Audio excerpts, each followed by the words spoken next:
maîtresse d'un homme marié. Partie 8. Yara, sa voix montait, chaque mot était un coup de marteau. Ma faute? Ma faute, Pierre? Tu as le culot de m'accuser, après ce que tu m'as fait? Tu oses parler d'humiliation? Elle s'approcha de lui, menaçante. Écoute-moi bien, petit homme.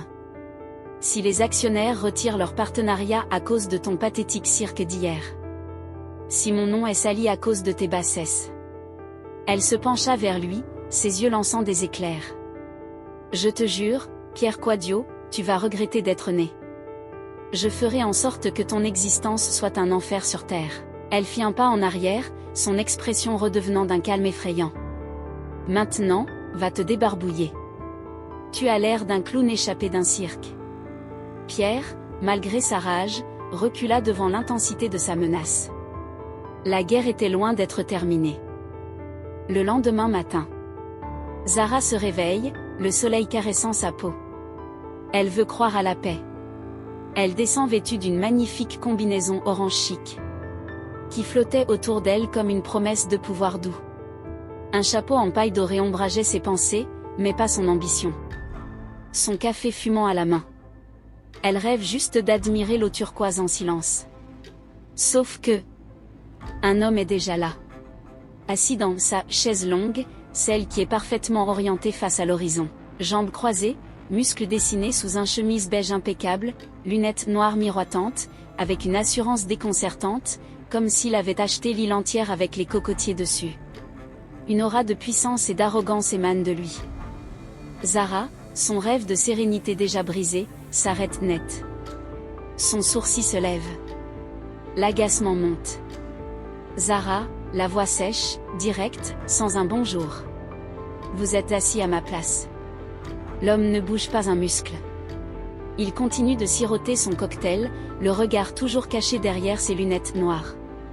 Une pause s'installe, lourde d'insolence. Puis, l'homme, la voix grave, traînante, sans se presser, l'air de rien. L'île appartient à ta famille peut-être? Ou t'es juste une touriste perdue? Zara, froidement, le regard qui pique, les mains sur les hanches. Tu sais que poser ton cul là, c'est comme voler un trésor sacré? C'est ma place. L'homme, enfin il la regarde vraiment, lentement, un sourire narquois se dessinant au coin des lèvres, un brin d'amusement dans ses yeux sombres. Tu parles toujours autant, ou juste quand tu veux impressionner un homme? Zara explose, les poings serrés, le sang bouillonnant. Impressionner qui? Toi? L'homme hausse les épaules, joue la froideur, un sourire imperceptible.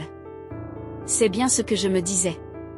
Il retourne son regard vers l'horizon, laissant Zara furieuse, le cœur battant la chamade, entre rage et incompréhension face à tant d'arrogance. Quelques heures plus tard, dans le chambre privée. Amira, en train de se maquiller, la regarde amusée. Tu parles fort pour quelqu'un qui était censé méditer. Zara s'énerve. Tu sais que ce matin j'ai failli verser mon café brûlant sur un homme? Hautain. Insolent. Il pense que l'île lui appartient.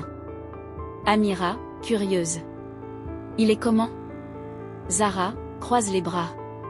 Trop bien habillé pour être humble. Une bouche faite pour les sarcasmes. Et des bras trop beaux pour être honnête. Amira explose de rire. Zara. T'as regardé ses bras? Zara prend un coussin et le jette sur elle. Amira. Je l'ai détesté. J'ai failli lui verser du café brûlant dessus. Mais je crois que même le café aurait fondu sur lui. Amira taquine. Tu parles de lui depuis 3 minutes non-stop. Ma copine, on dirait t'as rêvé de lui. Zara regarde ailleurs, les joues rouges. C'est pas vrai? Un peu plus tard, tout le monde se retrouvera pour le dîner de répétition. La nuit était tombée sur les Maldives, mais l'ambiance n'en était que plus magique. Des tables rondes, nappées de lin blanc, étaient parsemées d'orchidées fraîches et de bougies vacillantes. Le bruit doux des vagues venait bercer les convives, créant un décor d'une élégance intime et romantique. Zara splendide, elle portait une robe longue en satin fluide, d'un bleu royal intense, qui épousait parfaitement ses courbes avant de glisser jusqu'au sol. Et, Amira tout aussi éblouissante, brillait dans une robe bustier rouge très chic, Kamal entre, suivi d'un homme en costume noir impeccable. Kamal, rayonnant, serrant Amira dans ses bras. Mes reines, vous êtes sublimes. Le décor est à la hauteur de votre beauté ce soir. Il se tourne vers Zara. Zara, tu te souviens que je t'ai parlé de mon meilleur ami d'enfance? Lui c'est Malik. Zara se fige. Elle tourne la tête. Et c'est lui. Le gars de la chaise longue. Le beau sarcastique. Malik, de l'autre côté, la regarde aussi. Ses yeux font un petit écart de surprise, mais il sourit. Un sourire lent, provocateur. Malik, détendu. Ah, la dame du matin. Toujours aussi matinale et charmante. Zara, pique sèchement. Et vous, toujours aussi douée pour vous asseoir là où on vous a rien demandé. Amira, chuchote à Kamal. Ils vont s'entretuer ou se marier, je te jure. C'est à ce moment précis que le téléphone de Zara vibra dans sa main. Un numéro inconnu. Elle hésita, puis s'éloigne pour répondre, espérant une nouvelle, peut-être de son salon. Zara, voix prudente. Allô? Une respiration lourde à l'autre bout du fil. Puis, une voix qu'elle aurait voulu ne plus jamais entendre. Une voix rauque, presque suppliante, mais teintée d'une fausse assurance. Zara. C'est moi. Pierre. À suivre. Alors qu'avez-vous pensé de cette partie? Dites-le moi dans les commentaires. Et n'oubliez pas de vous abonner et de liker la vidéo, merci.